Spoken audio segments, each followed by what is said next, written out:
Hello friends, very good afternoon. இன்றைக்கி நம்ம சேனலில் ரொம்ப டேஸ்டியான ஒரு பீஃபை வச்சு எப்படி உப்பு கறி பண்ணுறதுன்னு பார்க்க போகிறோம். வாங்க எப்படி பண்ணுறதுன்னு பார்க்கலாம். அதுக்கு நான் வந்து 1 கிலோ அளவுக்கு பீஃப் வாங்கியிருக்கேன். நல்லா கொழுப்பில்லாத பீஃபாக பார்த்து வாங்கிக்கோங்க. பீஃபை வந்து நான் ஒரு நல்லா 5 டைம்ஸ்க்கு மேலே வாஷ் பண்ணிவிட்டு நான் வந்து இப்போ குக்கரில் சேர்த்துருக்கேன். இதில் முக்கியமான விஷயம், அதில் தண்ணி ஊற்றக்கூடாது. நல்லா வாஷ் பண்ணிவிட்டு அதை டைட்டாக புளியாமல் அந்த கறி எடுத்து நம்ம வந்து குக்கரில் சேர்த்துட்டு அதில் உள்ள தண்ணியே போதுமானது. நம்ம கொஞ்சமாக உப்பு மஞ்சள் பொடி சேர்த்து குக்கரில் சேர்த்து நம்ம இப்போது விசில் வைக்க போகிறோம். குக்கரில் விசில் வைக்கிறதும் கரெக்டாக நம்ம சொல்கிற இந்த ஸ்டெப்பை ஃபாலோ பண்ணிங்கன்னா ரொம்பவுமே சூப்பராக கறி வெந்துடும். அடுப்பு வந்து ஃபஸ்ட்டு ஹை ஃப்ளேமில் வச்சு ஃபஸ்ட்டு 2 விசிலுக்கு ஹை ஃப்ளேமில் வச்சுடுங்க. அதுக்கப்புறம் லோ ஃப்ளேம் வச்சு கரெக்டாக 20 நிமிஷம் கழிச்சு எடுத்திங்கன்னா பாருங்கள் இதோட பீஃப் எப்படி பஞ்சு மாதிரி சூப்பராக வெந்திருக்கு. லோ ஃப்ளேமில் வச்சு 20 நிமிஷம் வச்சு எடுத்திங்கன்னா கரெக்டான ஸ்டேஜாக இருக்கும்.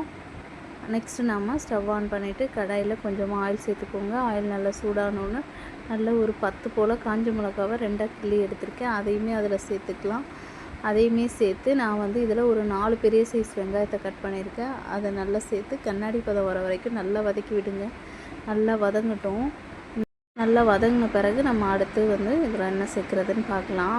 இந்த மாதிரி நீங்கள் உப்பு கறி செய்யும்போது டேஸ்ட்டு சும்மா வேறு லெவலாக இருக்கும். இப்போ நல்லா கொஞ்சமாக கண்ணாடி பதம் வந்துருச்சு. இப்போ நம்ம இஞ்சி பூண்டு பேஸ்ட்டு 2 ஸ்பூன் அளவுக்கு நீங்கள் சேர்த்துக்கோங்க. இஞ்சி பூண்டு பேஸ்ட்டு சேர்த்து அதையுமே நல்லா வதக்கி விட்டுடுங்க. நல்லா வதங்கணும். அப்புறம் நான் ஒரு பெரிய தக்காளியை கட் பண்ணியிருக்கேன். அதை அதில் சேர்த்துக்கோங்க. ஒரு தக்காளி போதுமானதாக இருக்கும்.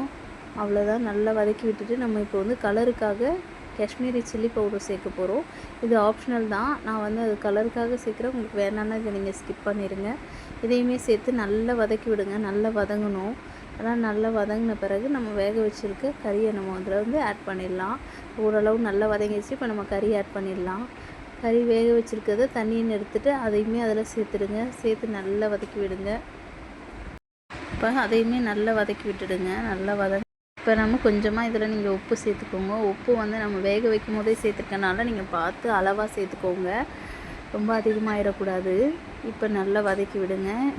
இப்போ கொஞ்சம் கொஞ்சமாக நம்ம லோ ஃப்ளேமில் வச்சு பண்ணும்போது அந்த கறியோட கலர் மாதிரி இந்த மாதிரி ஒரு டார்க் ரெட்டிஷ் வரும்போது உப்பு கறி நல்லா சூப்பராக ரெடி ஆயிடுச்சு. நீங்களும் உங்கள் வீட்டில் ட்ரை பண்ணி பாருங்கள். மறக்காமல் நம்ம சேனலை சப்ஸ்கிரைப் பண்ணுங்கள். தேங்க்யூ. பாய் பாய்.